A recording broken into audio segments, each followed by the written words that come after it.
bersawab. Wassalatu wassalamu ala Rasulillah wa ala alihi wa ashabihi ulil kiram, amma ba'd. Jamaah subuh yang dimuliakan oleh Allah Subhanahu wa ta'ala, alhamdulillah, pada kesempatan yang berbahagia ini kita kembali diberikan kesempatan sehingga dapat bersuara dalam kegiatan taklim yang pahalanya begitu besar di sisi Allah Subhanahu wa ta'ala. Adapun tema yang akan saya bawakan pada kesempatan yang berbahagia ini terkait masalah merajut ukhuwah, mengokohkan solidaritas dan soliditas umat. Jamaah subuh yang dimuliakan oleh Allah Subhanahu wa ta'ala, sebagai orang-orang yang beriman, tentu kita patut bersyukur kepada Allah karena kita sudah meraih kemenangan selama 1 bulan Ramadan yang telah berlalu. Di sisi lain, kita bersedih dan terharu. Mengapa? Karena tidak ada jaminan apakah masih ada kesempatan yang Allah berikan kepada kita semua agar supaya mendapatkan bulan Ramadan pada tahun depan, insyaallah. Itu tidak ada jaminan. Sehingga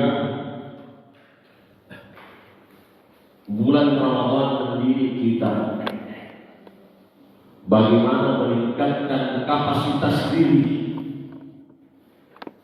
sehingga ada 2 komponen utama yang kita raih di dalam bulan Ramadan kemarin dan kita bawa di bulan-bulan di luar Ramadan, adalah dimensi ketuhanan atau dimensi spiritual. Yang kedua adalah dimensi kemanusiaan atau yang biasa disebut dengan kesolehan sosial. Rasulullah Shallallahu Alaihi Wasallam bersabda, "Nisyan zunubil madiyah wa la yadri wa ba'indallahil mahfuzah." Rasulullah Shallallahu Alaihi Wasallam bersabda, "Siti tandra Tauma cilaka di sisi Allah Subhanahu wa ta'ala."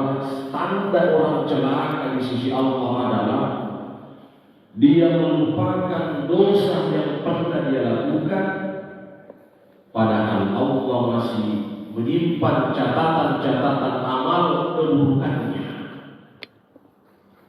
Di sisi lain, Rasulullah Shallallahu Alaihi Wasallam bersabda, "Min alamatis syahawah."